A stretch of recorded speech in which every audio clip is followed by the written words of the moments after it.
Ngayon po, scholar niyo po. Sabi ko nga, siguro kaya niya tayo pinupuntahan dahil sa nangyari nga po sa kanya. Siyempre, sumama rin po loob niya sa nangyari. Sabi ko, hindi ko rin masisisi si Petekrab na maging gano'n sa atin kasi kasalanan mo rin naman. Sabi ko sa kanya. Sabi ko, sakaling pupunta siya rito.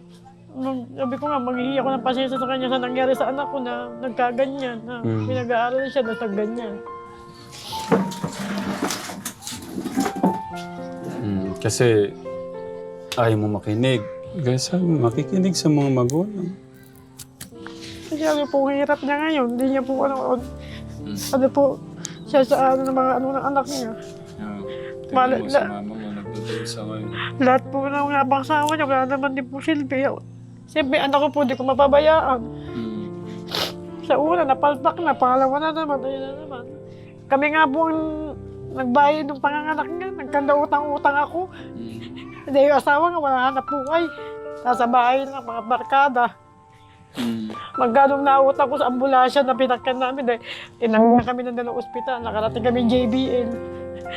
Kaya sabi ko nga sa kanya, mararanasin niya lahat ang hirap ng buhay ng may asawa ngayon. Ayan, tinan mo, pinapangasawa naman niya ngayon, palpak na naman, yun naman maganda rin. Hindi po siya inuuwian. Dito po siya sa akin. Tignan mo muna.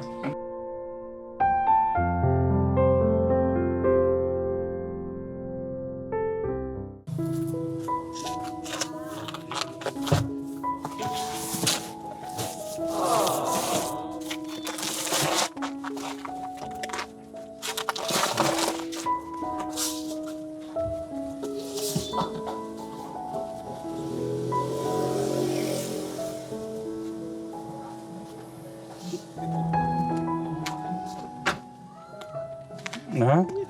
Alam mo yan, oh.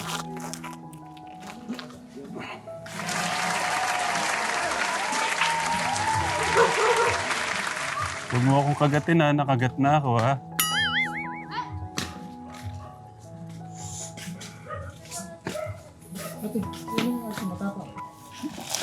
Ay! Kumusta po? Ako po yung nanay ng scholar na andyan po siya bago opera. Sana ko po niya po pupunta. Sana ko po nalimutan niya na buwan.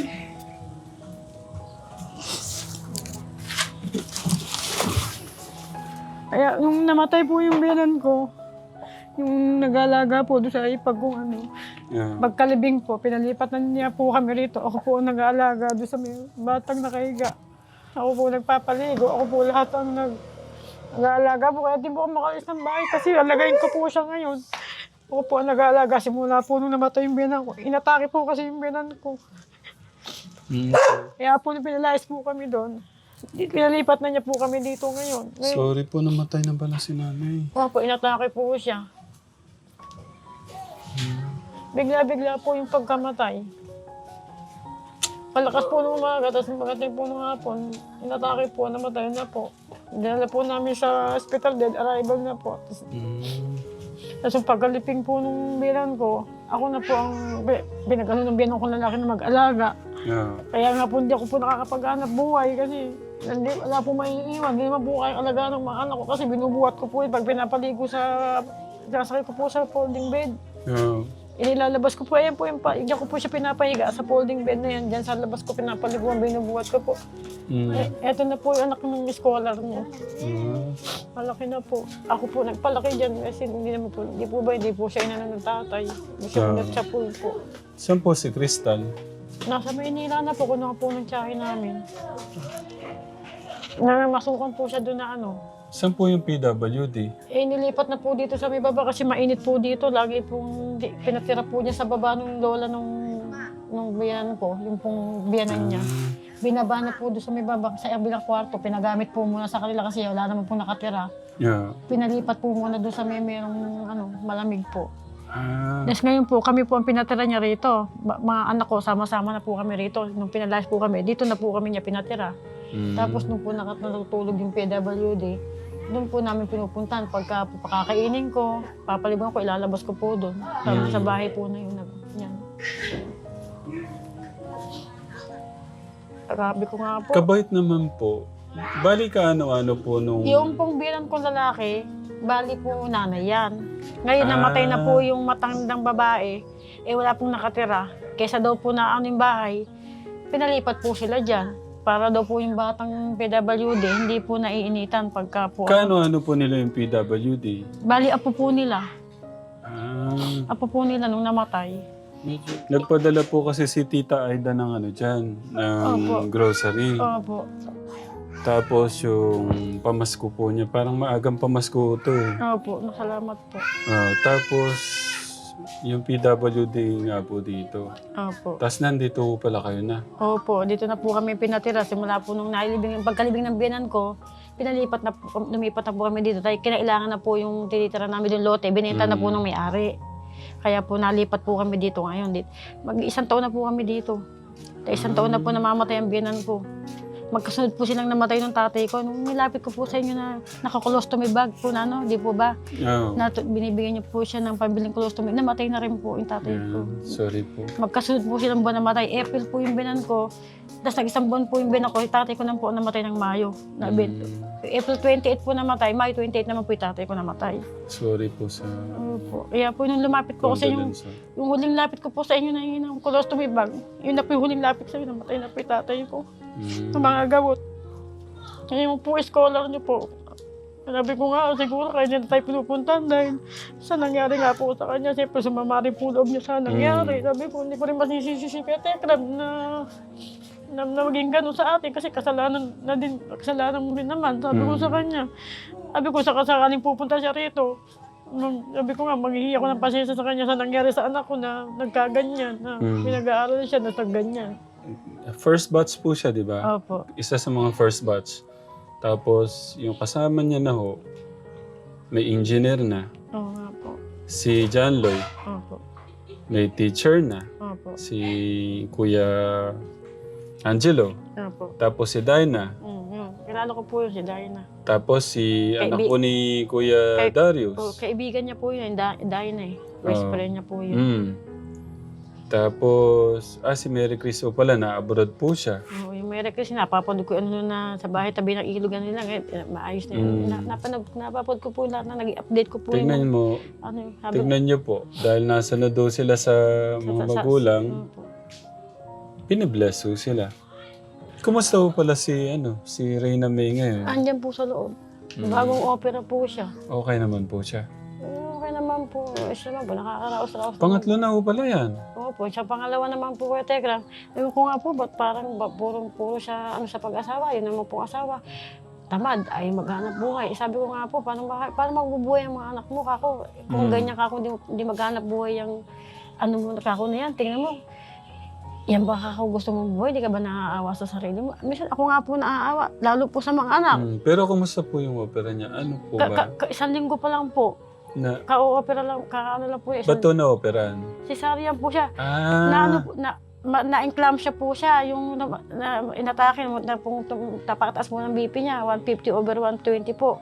Na-overdue na po yun sa kanya. Hindi po inano ng doktor natin. Tinanggihan po kami ng ospital. Dalawang ospital po yung nagtanggi sa amin. Emergency po, tsaka malolos. Di raw po nila kayang paanakin. Kasi, ayan. Oh, God bless. Kumusta ka? Talaga dito. Nakapaha po siya. Kumusta yung baby mo? Okay ka lang? Nalungkot naman ako sa'yo. Ba't parang di ka makatagmo ng matinong partner sa buhay? Yung pa nga po isang kapatid, anak mo niya masyado ang ubo. Dito ka nga, para makita ka ng mga katekram.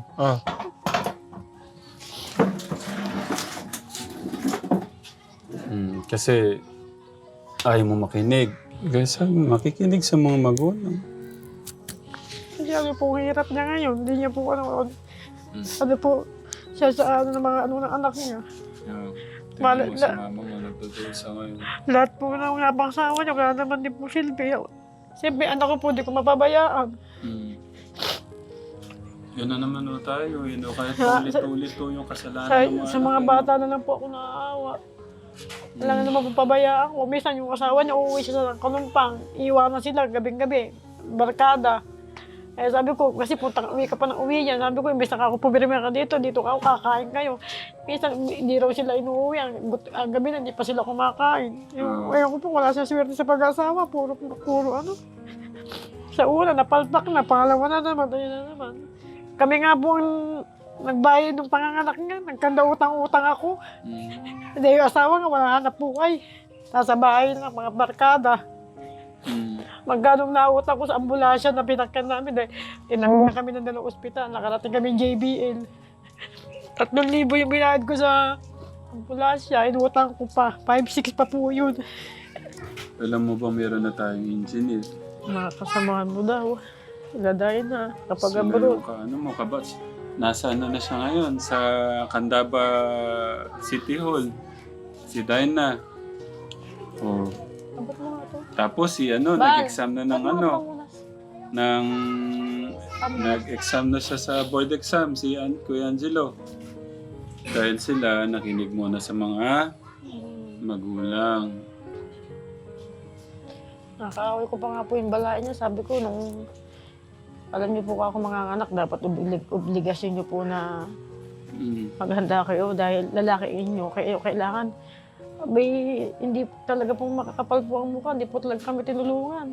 Talagang ako lang din na nagbusa na naghanap ng pera. Pati yung pangkain namin sa loob ng ospital, lahat. Pang gastos, lahat ng mga gastusin namin, mag-ina.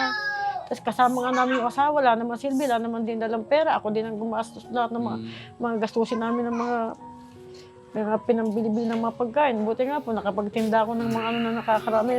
Kasi nagtitinda po ako ng nag-rolling akong mga gulay. Nakikihango-hango po ako dyan ng mga kung pwede itinda. Sa gulay pa rin po pala kayo, no? Oo po, yun pa rin po ano ko. Kukuha po ako, online ko, may mag-o-order, di-deliver ko na lang po, ganun po. Pero yung pechay po, nakakatanim pa po kayo? Nagtatanim pa po kami doon. Mga kapatid ko po kasama, mga ampalaya, nagtatanim pa po kami. Yeah. Sabi ko, kung hindi pala kumita na nababaonin natin, hanggang tayo parehas. Sabi ko nga sa kanyang ganyan. Kaya nga po nasa ospital kami, pinagsasabihan ko yung asawa niya, hindi ka po pwede na yung ganyan ginagawa mo. May dalawa na anak mo, hindi ka po pwede aasa ka ako sa magulang. Sabi ko sa kanyang ganyan. Siguro nga ako kay Tekram, kung hindi siya natanggal sa scholar sa inyo, baka ako ngayon, ano na rin siya. Maganda rin ang buhay niya. Sigurado ka kung kay Tekram, makakatapos ka. So, sisigihan ka ng mga yan kasi ayun nga ang mga gusto nila, yung nakakatapos ng pag-aaral. Sabi ko nga sa Ano yung mga rules sa amin pagka nasa scholar, no? No boyfriend. Oh. Sabi ko na nga po sa kanya nung pa yan. Sabi ko, di ba alam mo bawal na scholar ang magkaroon ng boyfriend. Sabi ko sa kanya, noon ko pa sinasabi yan. Yun nga, nagkaroon ng ganyan. Sabi ko, hindi na natin maitatago yan.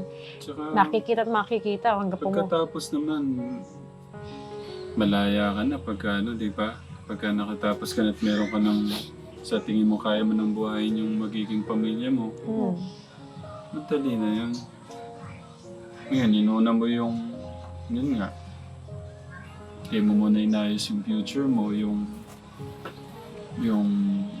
kasi paano ka papasok sa pagpapamilya kung hindi ka naman ready, di ba? Mahirapan ka lang pagka hindi ka handa. Pag pinasok mo yung pagpapamilya. Ang magiging biktima yung mga bata. Yung magiging anak mo. Ayan po yung sinundan ng maliit, yung sa anak niyang pangalawa, yan po yung panganay. Yan po yung sinundan ng, yun po yung unay Tapos ayan po yung sinundan ng panganay. Ayan, maliit po yun nandun, yung bagong panganak. Ito yung panganay. Ang ganda na yung panganay. Ito po, Tekram, yung scholar mo siya, yan yung pinagbuntis. Ito yung panganay. Tapos ngayon po yung tawag daw kayo. Bless ka raw, bless. Nandali na. Bless ka raw. Parehas pa na nakadilaw eh, no? Ito, dito. Dito ka raw, Punta tawag. ka muna dito. Tawag ka raw. Kausapin muna kita. Kakausapin ka daw, masagot. Punta ka kayo kay mama. Ang punta ka raw yung mama.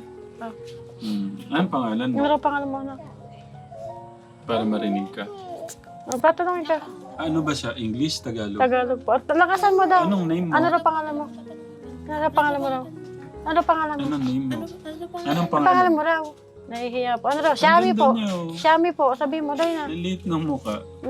May Hindi, maganda din naman ho kasi yun. May sakit po kasi yung Tekram. Gagaling ka lang at asyado po ubo. Inuubo po. Sobrang ubo nga. Ayan na. May 3 na siyang anak. Yung isa doon, 5, ilang... Isang linggo pa lang po. 1 week. Oo po. Yan Ito, po. ano pong pangalan naman ito? Si Caleb po. Yan po Caleb. yung 1 taon at 5 buwan na Wait po lang yan. po. Ang pangalan po nito? Shami. Shami. Ba't Shami? Si tita po ng pangalan. Yung buso po Saan kaya na. kinuha yung Shami? Sa abroad po kasi tita niyo, ano po yung pinangalan niya. Tapos ilang taon na siya? 3 po. 3 years na siya. 3 years old na po. 3 years old. Tapos si Caleb, 1 po. 1 sakto. 1 and 5 months. 1 and 5 months. Opo. Sabi niya siguro, ano kayo itong ilaw? Noon nga pong sinabi ni nanay yung ano, kay doon sa boyfriend. Nasabi lang sa live, pero walang vlog na interview na kasi ayaw naman namin ano si ate na baka ganito, ganyan. Gusto namin siyang iiwas sa ano. Pero kami, si Tito Jun, si nanay nag-usap na ano. Pero sinabi naman namin sa live, wala lang ganitong ano. Opo. Kasi ayaw namin na parang ganyan, ganito nga. Opo. Pero kumusta ka ngayon? Okay naman po. Kwento mo nga, nung nangyari sa una, bakit? Di ko alam, kala ko masaya na kayong magpamilyang mag-asawang yung una mo. Meron Ito na po. palang pangalawa. Oo, nag-ano po kasi kami, naghiwalay po kami. Tapos po, hindi ko po sinabi na buntis ako. Yung kapatid niya lang po nakakaalam.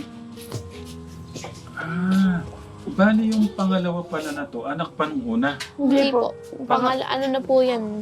Pangalawang asawa ko na po yun. Okay. Yung sa una po Sige, sinasabi. linawin mo. Yung Doon sa una po, yun nga po, yung kapatid lang po niya nakakaalam na buntis ako.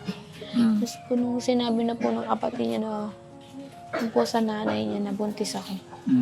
Hindi po makapaniwala yung kapatid. Nung yun nga po yung tatay na siya. Sabi po hindi daw po sa kanya. Tapos sabi po nung kapatid niya, nabuntis nga po ako. Tapos nung ano po, nagharap na po kami sa barangay. Pumunta na po yung nanay niya sa amin. Sinabi na nga po buntis ako. Tapos sinabi po ng lalaki, hindi na po sa kanya si Shami. Anak niya si Shami. Pero alam po ng kapatid niya na buntis ako. Ba't niya nasabing hindi sa kanya? Yun nga po sabi ni Kapitana, agad-agad si Kapitana. Oh. Pero ginalaw mo, sabi ni Kapitana. Opo, nagmura. Hindi, ba't ganun po isip niya? Nagmura. Kasi po nagka-jowa na po siya ng iba. Hindi na po niya mahiwala yan. Hindi May na po ganyan may po. pera. May pera po yung naging jowa ng lalaki. Pero nauna kayo? Opo. Opo, matagal po sila. 3 years po. Nauna ka? Opo, 3 years po. Bali ilang taong ka ng scholar noon nung napagtapat niya na sa amin? 19 po ata. 19 po. Hindi, ilang taon ka ng scholar noon? Hindi ko lang po May 2 years na.